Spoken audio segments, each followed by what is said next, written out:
Hi guys! Welcome to MomZ, and today's video I'm going to make lasagna.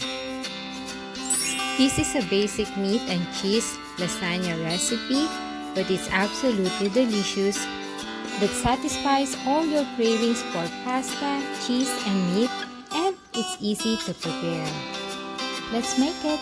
First, let's start out by cooking onions and garlic for a few minutes. Then add our ground beef and break this up.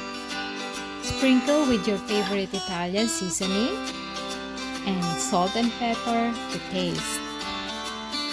I cook the meat until it's brown, drain the fat, then return in the pan. I add our homemade sauce. You can use any tomato sauce or tomato puree for this. Let's simmer our sauce until it thickens for about 20 to 30 minutes. While simmering our meat sauce, let's prepare our ricotta mixture. Add some grated Parmesan cheese and 1 egg. And season it with salt and pepper, just a little bit of salt, and put some parsley.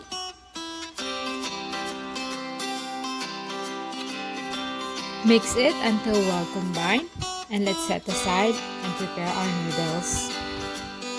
I boil some water and I add my lasagna noodles. We don't want to cook it all the way because we are still going to bake it again. Now the fun part is to assemble our lasagna. Take a little sauce at the bottom.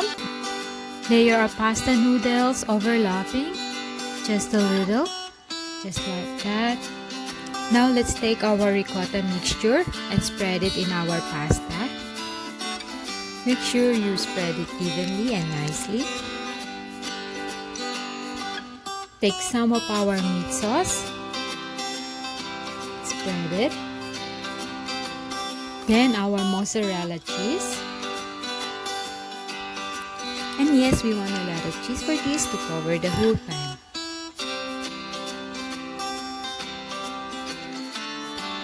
Add some grated and some shredded Parmesan cheese. Keep going and repeat the same thing until a final top layer of noodles, sauce, and the rest of the Parmesan and mozzarella cheese on top. You want to cover it with foil and bake it at 375 Fahrenheit for 15 minutes.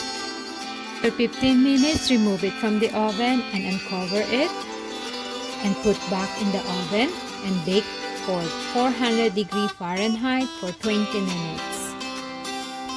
Now our lasagna is done, but let's rest it for at least 10 to 15 minutes before we cut it.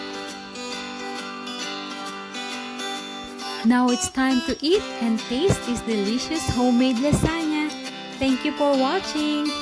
Please don't forget to like, subscribe, and share this video.